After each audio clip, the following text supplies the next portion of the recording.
great detectives of old time radio. From Boise, Idaho, this is your host, Adam Graham. If you have a comment, email it to me, box13 at greatdetectives.net. Follow us on Twitter at Radio Detectives and check us out on Instagram, instagram.com/greatdetectives. A reminder per yesterday's conversation, if you have any technical issues, please email Andrew at greatdetectives.net for the next 7-8 weeks, or if that doesn't work, after Easter. So anything that comes up between now and Easter, email Andrew at greatdetectives.net. Also, I do want to let you know about other podcasts we are doing, and starting this Wednesday, we're beginning our spring series on the amazing world of radio. It is The Whistler, The Lost Episodes.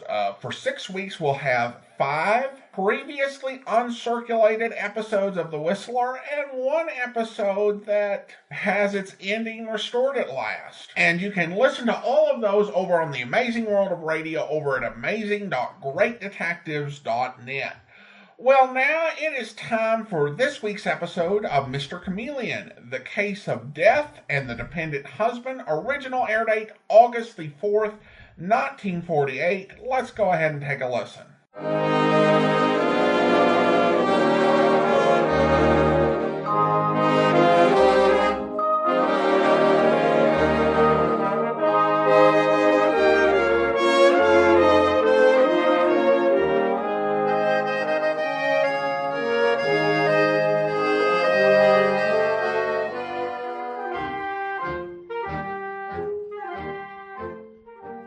Tonight, we again present the famous Mr. Chameleon of Central Headquarters in his most famous cases of crime and murder.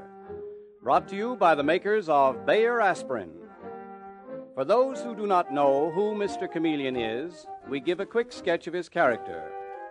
Born of a well-to-do family and a college man, he tried from childhood to live up to the name he bore, Chameleon, by taking on the color of whatever situation in which he found himself, appearing in endless guises, finally entering the police force where he became known as Chameleon, the man of many faces, the underworld's most dreaded man. Throughout this series, the listener will invariably know who Mr. Chameleon is, no matter in which disguise he appears. But the criminal he's tracking seldom does.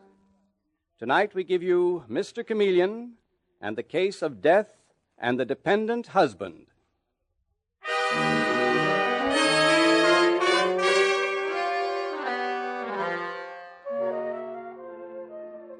It is late afternoon, and in the modernistic bedroom of her East 50s apartment, Andrea Shepard is packing and trying to give her sympathetic attention to her husband, John, who is stretched out on the bed. And she says to him gently, "Oh, darling, please. Why must you torment yourself with all these doubts? You know I love you. I hate to leave you like this. But after all... you have to bring home the bacon. You're Andrea Shepard, the successful fashion designer, and aren't I lucky that you are so successful? John. According to your friends, I'm the luckiest man in the world. They don't even believe I'm sick. They say I like having you support me. Well, I know better. John, dear, I should be back Friday morning. Cliff, that charming half-brother of mine, even accuses me of being in love with your secretary. Oh, certainly by Friday noon at the latest. The fashion show takes place on Thursday night, and if I can catch a sleeper back to New York, I will. Otherwise, I'll fly. Andrea, are you listening to me? Oh, John, you forget I've heard all this 1,000,000 times before. But they all say... I don't care what my friends say. I don't care what your half-brother Cliff says. He's no good. You've lent him too much money as it is. Yes, and he hates me for it. He's even threatened me. He says if you really understood me, you'd leave me. Well, I do understand you, and I shan't leave you. As for your being in love with my secretary, darling, well, I'm very fond of Louise Clark, but I really don't think she's a threat to our marriage. I must admit she's got quite a crush on me. She knows I'm sickly, that I don't just sponge on you. So do I, John. And now, please, will you stop thinking about it? Just take care of yourself until I get back. And before you know it, darling, I will be back.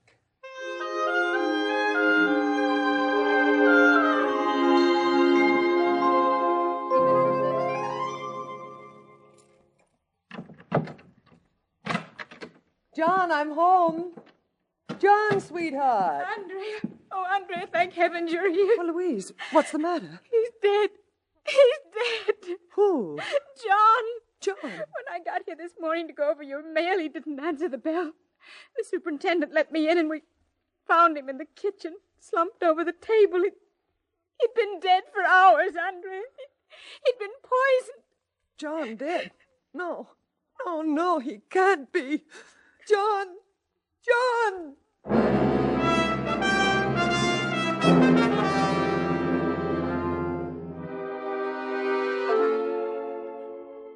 And now, at Central Headquarters in the office of the Commissioner of Police, we find the Commissioner restlessly pacing the floor. And with him is the famous Mr. Chameleon, the man of many faces, the scourge of the underworld, who at present looks completely mild and harmless as he smiles and says, You know, Commissioner, if you aren't careful, you're going to burst a blood vessel. It's 3 months since John Shepard was murdered, and we haven't dug up enough evidence to hold anyone. Well, what about the half-brother and Mrs. Shepard's secretary? We had to let them go. Oh? What else could we do?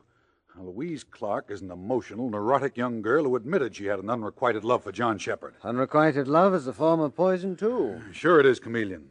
But Andrea Shepard stuck by the girl, just the way she stuck by her hypochondriac husband. As for Cliff Shepard, the brother, well, he's a bad egg. Apparently he lived off John. Who lived off his wife. Sound like charming people. Well, the brothers hated each other. The night that John died, Cliff was quarreling with him. Yeah, we had a fine case against Cliff. But you had to let him go. We couldn't prove that Cliff had brought John those almond cakes in which we found the poison. The bakery that sold them had 100 customers that day. So the poison was inserted later, eh? Well, nothing will kill the taste like almond flavoring. Exactly, Chameleon. Furthermore, we could find no trace of where it was bought. So we had to let Cliff Shepard and Louise Clark go. Now, don't start quoting that pet motto of yours, the innocent must be protected and the guilty punished. I'm not in the mood. It's still a good motto, Commissioner. I wish you'd been free at the time to take the case. After 3 months, the trail's pretty cold. Well, that has its advantages, too. After 3 months, the killer feels fairly safe. Look, Commissioner, let's send out a story saying the Shepard murder is an unsolved case. That'll make them feel even safer. All right. Good. Meanwhile, I want to meet Andrea Shepard, murdered man's wife, and her secretary, and Cliff Shepard. Let's see now, how'll I do that? What sort of a man would start courting a 3-month widow because he'd fallen in love with a picture in the papers? I'd say a fool, Chameleon. Yes. No, that's it. A fool. But an entertaining fool. With money in his pocket. Maybe he works for a big chemical company. Yes, I can see him, Commissioner. A natty dresser who laughs all the time at his own jokes. Yes, sir, Larry Whitlock is quite a card. Is that going to be his name, Chameleon? That is going to be my name, Commissioner. From this point on, I am Larry Whitlock.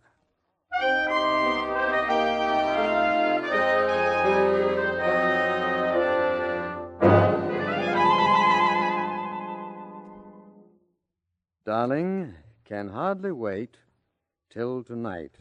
Your witless friend, Whitlock. How's that, Dave? That's not bad, eh? You know, Mr. Chameleon, if you have to keep this up much longer, you're honestly going to start thinking those jokes are funny. Well, never mind, Dave. I'm making headway. Tonight, for the first time, I'm having dinner with Andrea Shepard. Took weeks of flowers and telegrams to do it, but at last I'm having dinner with her at the Coronet Restaurant. Alone? Dave, for a detective sergeant of police, you ask more questions. Alone? No. Philip Hawley will be with us. He's the dress manufacturer for whom she does most of her designing. Nevertheless, I expect to escort her home and finally meet that little secretary of hers, Louise Clark. Mr. Chameleon, tell me something. Aren't you working awfully slow? In this case, it's necessary. You see, we're up against a killer who's exceptionally clever. One false move will never get him. Well, now that does it. Yeah, those roses should convince Mrs. Shepard that I'm an ardent admirer. 3 dozen. See, that's Larry Whitlock for you. Always a little too much of everything. Well, good luck tonight. Well, the same to you, Dave. Have a nice trip. And if you get that information, call me immediately. Oh, yes, I will, Mr. Chameleon.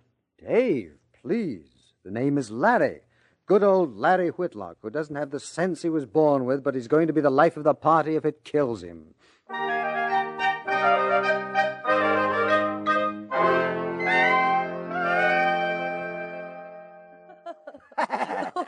Oh, really, Larry, your humor is certainly not subtle. I don't know why I even laugh at it. Do you, Philip? Well, he doesn't. I haven't heard Mr. Hawley laugh once. I don't have to, Mr. Whitlock. You make up for it.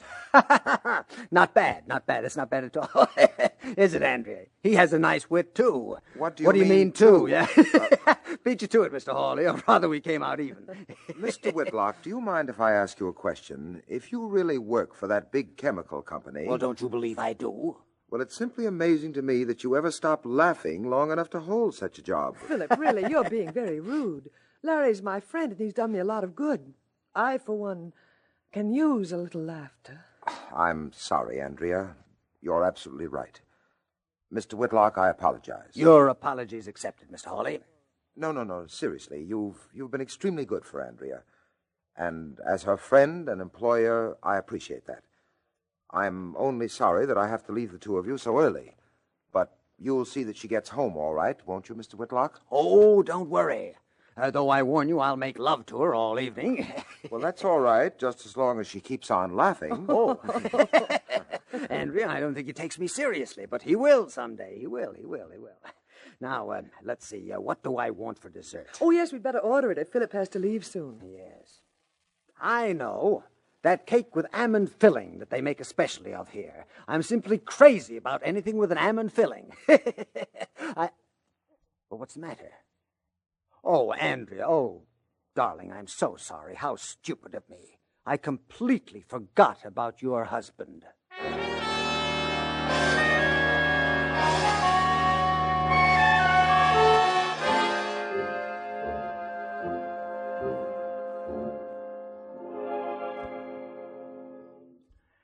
Andrea, darling, are you still upset? Oh, Larry, of course not. Please stop talking about it.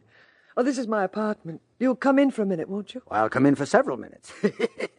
But I know that you've been upset. You've hardly heard what I said during the past hour. Well, Larry, I was a little upset. I loved John very much. He was both my husband and my child. Well, who do you think killed him? Surely not your secretary. Now, you said you have her living here with you. Surely if you thought she'd killed him... Larry, Louise is a very tragic girl. But lately she's frightened me. She's even talked of suicide. No. In fact... No, I won't do it. You had no business to come here and threaten me this way. What's that? What's Louise? And someone must be with her. I'll come here as often as I please. And you won't make trouble for me. Not after tonight. It's Cliff, John's half-brother. What's he doing here? How dare he come here this way? How dare he? Cliff. Well, Andrea, what a pleasant surprise. We didn't expect you home for hours. Louise, how did he get in here? He was here when I got back from the movies, Andrea. He let himself in with a skeleton key. What? Sure I did. I thought I'd take a look around. I'm trying to find out who killed poor John. You mean you were after money? He asked me for money, Andrea. And then he started saying terrible things about John and me again. All of them true. John himself told me you were so crazy in love with him, you scared him to death. Be quiet and get out. Oh, I know. You're so loyal, Andrea. Just the way you were loyal to your chiseler of a husband. I said get out. I'm fully convinced it was you who killed John. It was just too bad the police couldn't hold you. Well, let me tell you something. I heard from certain friends of mine that a man named Chameleon has been put on the job. The smartest detective in the business. You never know when he's around. You never know. Anyway, somebody better start watching his step. And what are you so scared of, old boy? Or shouldn't I ask? What? And where did you hear this rumor? Do you have friends in the underworld, eh? Who the devil are you? Andrea, who is he? This is a friend of mine, Mr. Whitlock. Larry, this is Cliff Shepherd. And this is my secretary, Louise Clark. How do you do, Mr. Whitlock? How do you do? And as for you, old boy, I wish I could say I was glad to meet you, but I'm sure you wouldn't want me to tell a lie now, would you? Huh? Very funny. Where'd you pick up this character, Andrea? Consoling yourself pretty quickly, aren't you? Listen, old boy. And don't call me old boy. I might suddenly decide to slap you down. Oh, really? You mean like this? Larry! Mr. Whitlock! What did you do to me? You threw me over your shoulder. How did you do it? Nothing to it, old boy. That's just something I studied in college. In fact, I majored in it. Shall I do it again? No. Well, then I suggest that you leave quietly. Andrea already has asked you twice. I, my friend, will ask you only once.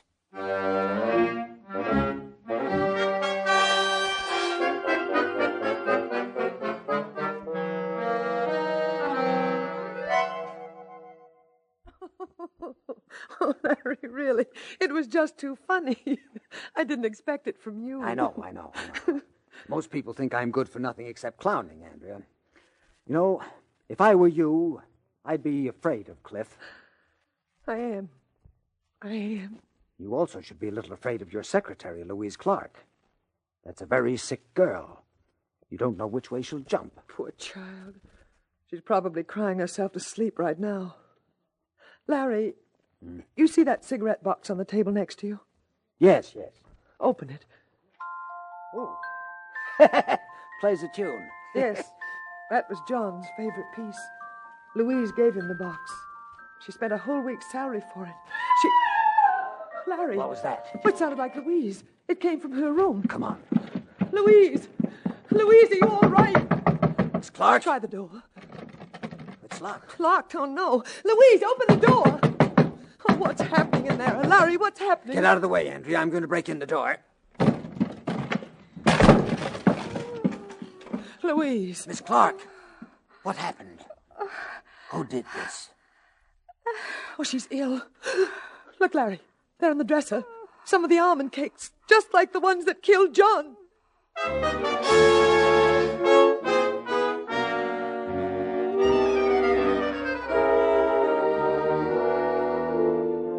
Mr. Chameleon and the case of death and the dependent husband continues in just a moment. If frequent headache attacks are making your life miserable, by all means see your doctor. His knowledge and experience may make a new person of you. But whenever you have an ordinary headache, take 2 Bayer aspirin tablets with a full glass of water and see how quickly relief comes. Because of its famous 2-second disintegrating action, genuine Bayer aspirin is one thing that really works, and works quickly. Actually, Bayer aspirin is ready to go to work almost the instant you take it. To prove this, just drop a Bayer aspirin tablet in a glass of water. You'll see it start to disintegrate within 2 seconds. Because it does the same in your stomach, you get amazingly fast relief. Bayer aspirin means reliable relief, too. It has been used for years without ill effect by millions of normal people. So when you want fast relief and dependable relief, remember to do what millions do, use Bayer aspirin. Ask for it by its full name, Bayer aspirin. Never by the name aspirin alone. Get the 100-tablet bottle and you get Bayer aspirin tablets for less than a penny apiece.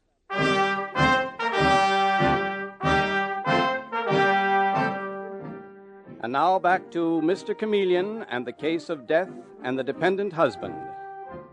It is the following morning, and again we find Mr. Chameleon in the police commissioner's office. And this time it is he and not the commissioner who is pacing nervously about the room. How is Louise Clark? What's the latest report, Commissioner? I'm afraid she's still in a coma, Chameleon. I'm in her at the hospital, but she hasn't been able to talk, so we still don't know exactly what happened. Well, do they think there's a chance that she might die? Well, apparently there is. What about Cliff Shepard? He's gone. I'm not surprised. We sent out an alarm for him right after you telephoned, but he'd already skipped. Did they check on the almond cakes? Miss Clark herself had bought them. The baker was able to swear to that. He remembered her this time. She and Shepard certainly had a fatal taste for almond cakes. Well, Chameleon, you know as well as I do, it's the one thing that'll make that poison palatable. Quite right, Commissioner. Well, that's one way of killing yourself.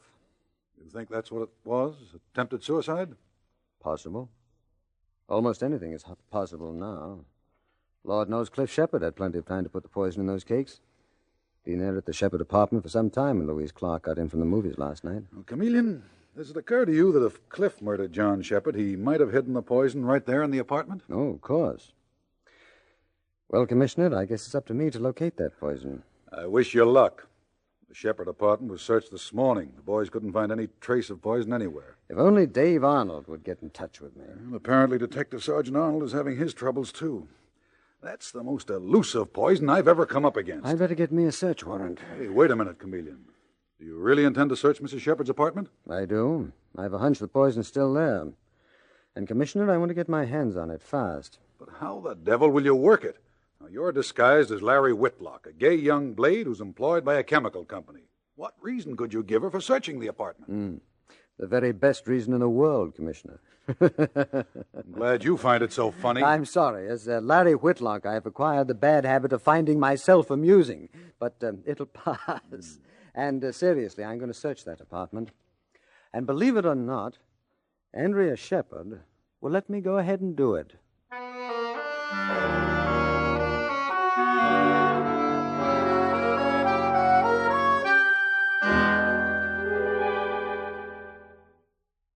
So you see, Andrea, I acquired an interest in chemistry at a very early age. And just between you and me, Darling, am I boring you? Because if I am, don't tell me. Oh, Larry, really?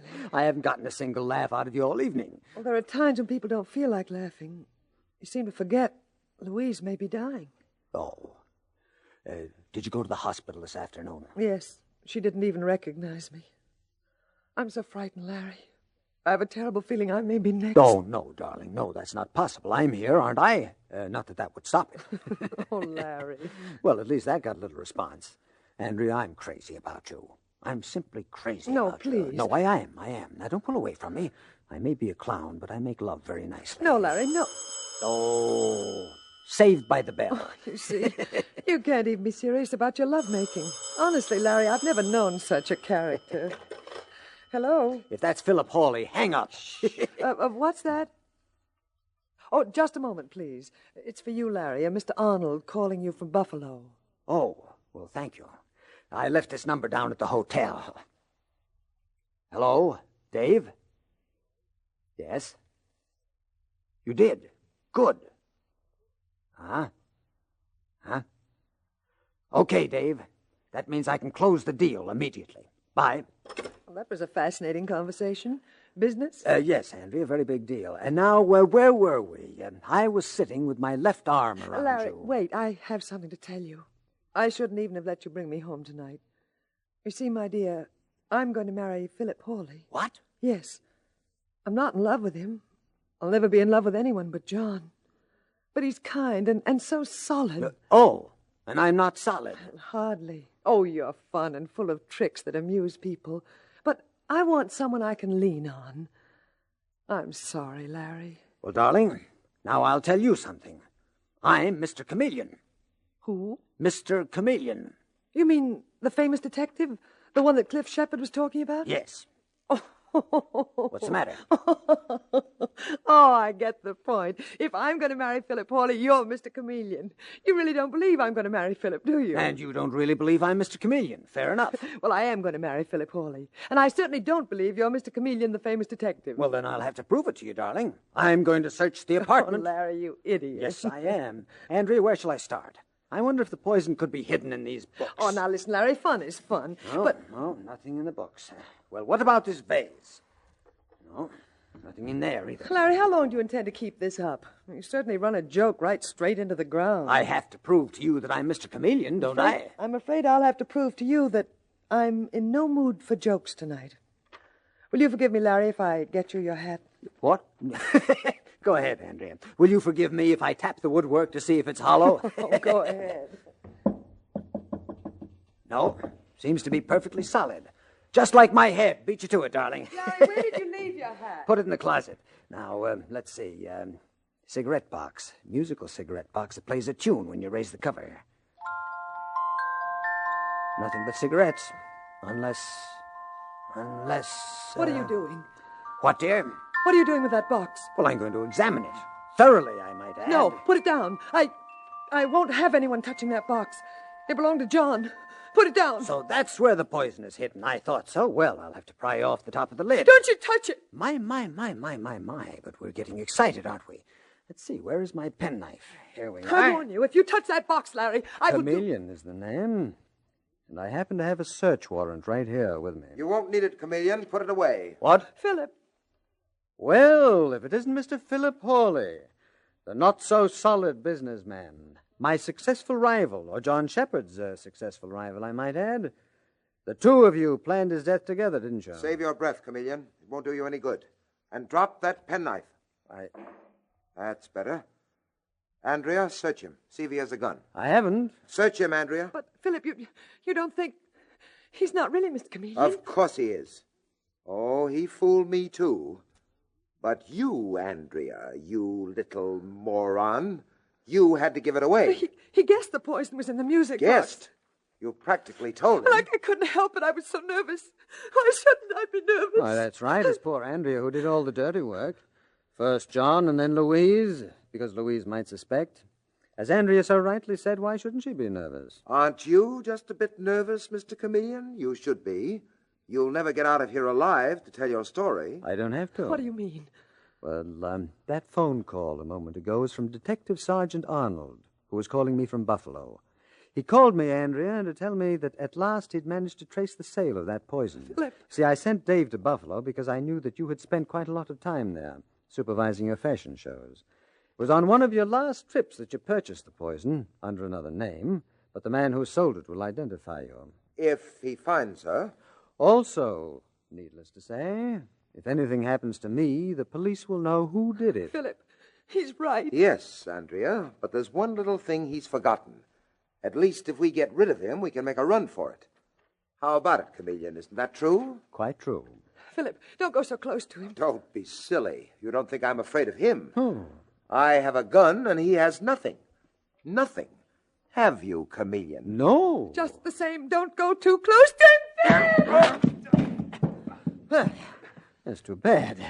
Andrea never did get a chance to tell you I was an expert at jiu-jitsu. Andrea, when I dropped that gun, why didn't you pick it up? She was too nervous, Mr. Hawley. Anyway, I have it now, and I think the three of us will take a little ride to police headquarters.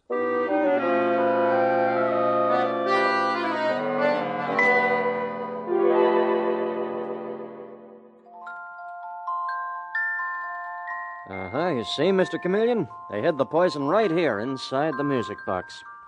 Right under the edge of the lid. Very clever, Dave. Would you like to take a look at it, Miss Clark? No, please, Mr. Chameleon. I never want to see that box again. Okay, Dave, take it away. Yes, sir. Miss Clark, may I say something? You're all right now. The doctors managed to save you from that poison. But there's more than one kind of poison, you know. You must try to forget this.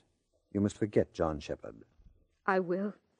I made up my mind I will, Mr. Chameleon. I was afraid I'd be accused of murder. There's only one thing I can't understand. Oh? Why did Andrea kill John? Why didn't she simply divorce him? I suppose that only a psychiatrist could really answer that one. My guess is that Andrea Shepard had played a part for years, and she loved it. She loved being the noble young wife. People felt sorry for her. They admired her. They wouldn't have admired her so much if she'd thrown aside a sick husband in order to marry Philip Hawley. You see, when I finish a job, I put aside my disguise. Andrea Shepard couldn't bear to put aside hers.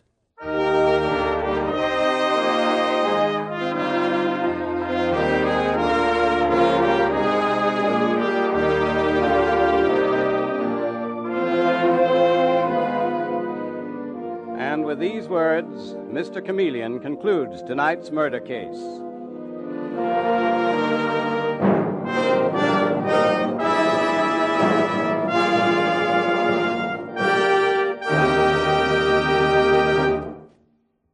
There's nothing as important as fast relief when you have an ordinary headache, and millions who want very fast relief use Bayer aspirin. For Bayer aspirin is ready to go to work almost instantly. Within 2 seconds after you take it, it starts to disintegrate. And that's why relief comes so quickly. Remember this, and remember, too, that Bayer aspirin is one thing you can take with complete confidence. We say this because no other pain reliever can match Bayer aspirin's record of reliability. Its record of use by millions of normal people without ill effect. So for fast and reliable relief, use genuine Bayer aspirin. And when you buy, ask for it by its full name, Bayer aspirin. Never by the name aspirin alone. Get the 100-tablet bottle and you get Bayer aspirin tablets for less than a penny apiece.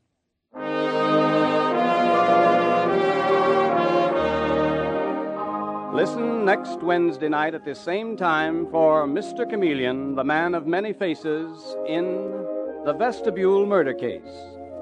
The part of Mr. Chameleon is played by Carl Swenson, with dialogue by Marie Baumer from the original story by Frank and Ann Hummert. Music directed by Victor Arden. Your announcer is Howard Claney.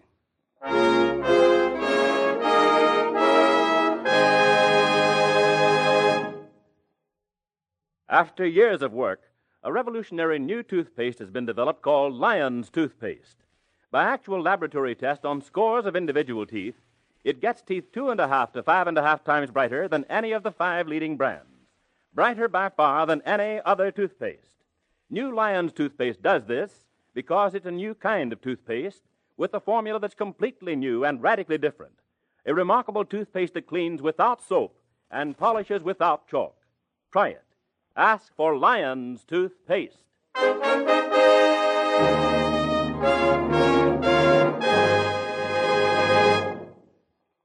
Mr. Chameleon, the new mystery drama, will be heard in another performance next Wednesday night at this time. This is CBS, the Columbia Broadcasting System.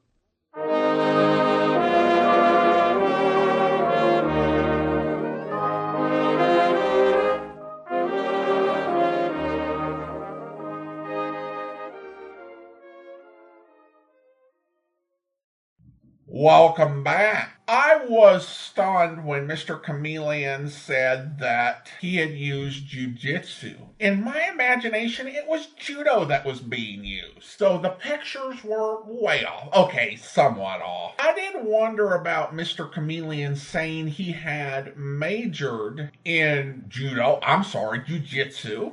This seemed like he may have been compromising his cover because by nature of his job, Larry would have majored in chemistry. Although I guess there are some fields that were definitely more open to folks who didn't have a degree. Though chemistry I don't think would be one of them. And could one actually major in jiu-jitsu? Now there are actually several colleges that offer a Bachelor of Arts degree in academic martial art. Now, contrary to what that sounds, it doesn't involve using academic versions of martial arts, or exercises, like leaps in logic, or, it doesn't mean that if you've got that degree that you can go on television and have the statement be true, where they use these violent adjectives to describe arguments.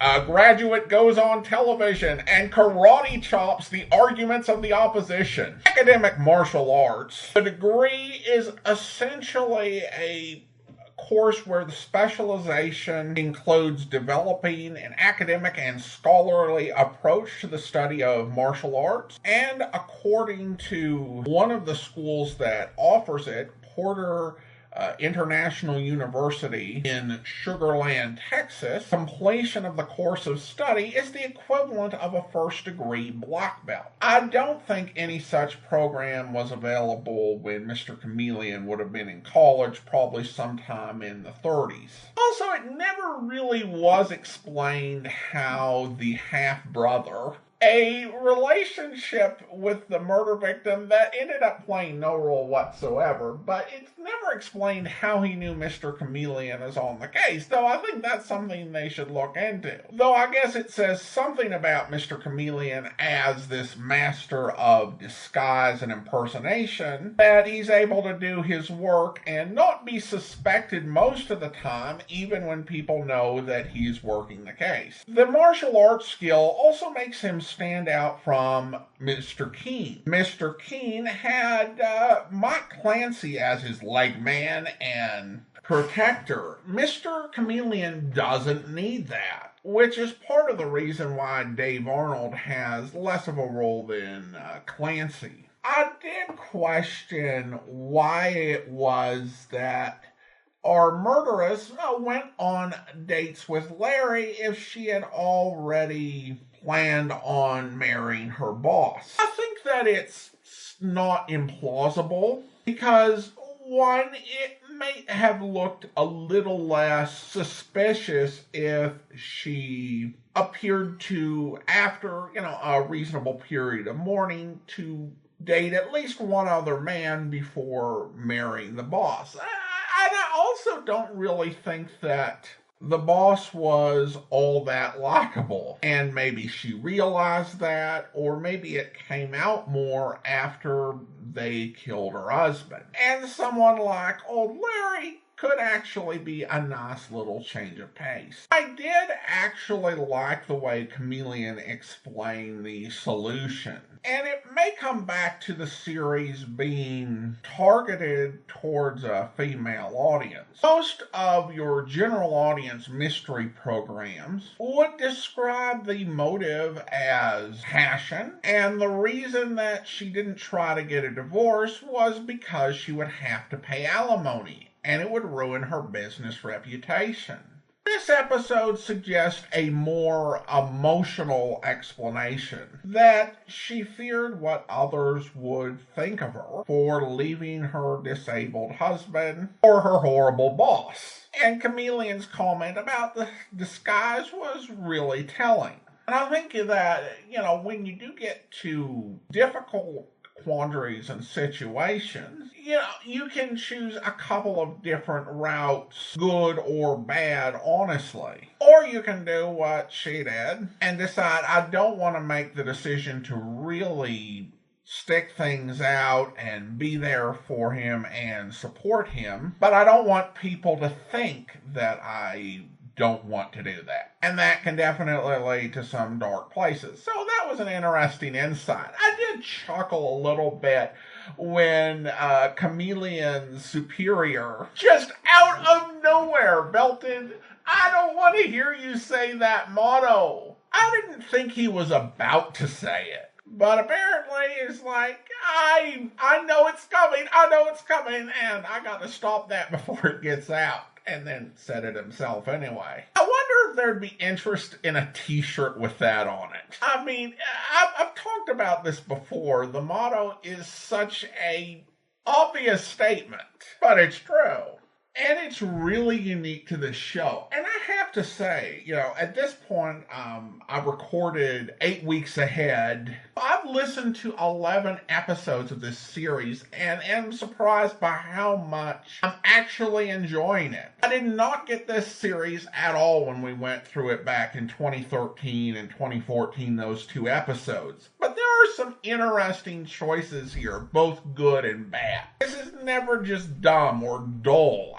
And I really enjoy Carl Swenson. And I was thinking a little bit about Mr. Chameleon's backstory. While it is a bit silly, with his name being Chameleon, so he decided to be a chameleon, in some ways we have much more background on Mr. Chameleon than we do anyone who doesn't have their roots in literature when you're talking about original to radio detectives. We know he came from a wealthy family. We know he went to college. And we know he became a policeman as part of this quest to be a chameleon. For most original to radio detectives, we have no idea who their families were or whether they went to college or why they are doing this at all.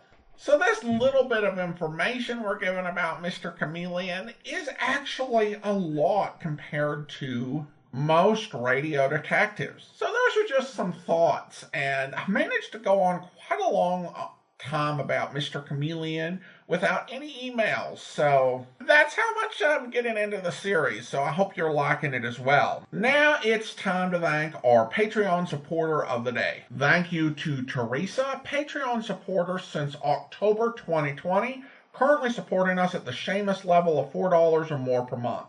Again, thanks so much for the support, Teresa. And that will do it for today. If you are enjoying this podcast, be sure to rate and review it wherever you download your podcast from. The more 5-star ratings, recommendations, and good reviews that we have out there, the more listeners will be able to get to the podcast. Next week, we'll return with another episode of Mr. Chameleon. Join us back here tomorrow for International Adventure with the Man Called X, where... Welcome, gentlemen, welcome. Petrov himself greets you at the Sodavala. Well, thanks, Petrov. How about a table and a bottle of stock? But of course. Here, the best table we have. You are satisfied, no? It'll do. The gentleman wishes for company at the table. Company? Petrov does not wish his guest to be lonely. Perhaps you see someone you would like to talk with. Perhaps the Lovely Maida, huh? Maida? Is she the dancer over there? You have noticed her already, no? But then Maida makes it rather difficult not to notice her. Does she not? You got a point. Why are you interested in having her come to my table? Petrov is always frank. He always tells you the truth. He believes that charms of Maida will change the gentleman's orders from stock to champagne. Is Petrov right? You win. Champagne. If Maida comes to my table. I promise that you will, my friend. Petrov will send them both right over. Huh? Arms, Effendi. Arms for the love of Allah. Arms for the unfortunate Effendi. Sure, natural. Willing to settle for 2 bits, pagan? You're kind, Effendi. Most... Pagan? What kind of a strange name is this? It's even stranger when you tack Zellschmidt onto it. Mr. Thurston. I hope you'll be with us then. In the meantime, do send your comments to box13@greatdetectives.net. Follow us on Twitter at Radio Detectives and check us out on Instagram, instagram.com/greatdetectives. From Boise, Idaho, this is your host, Adam Graham, signing off.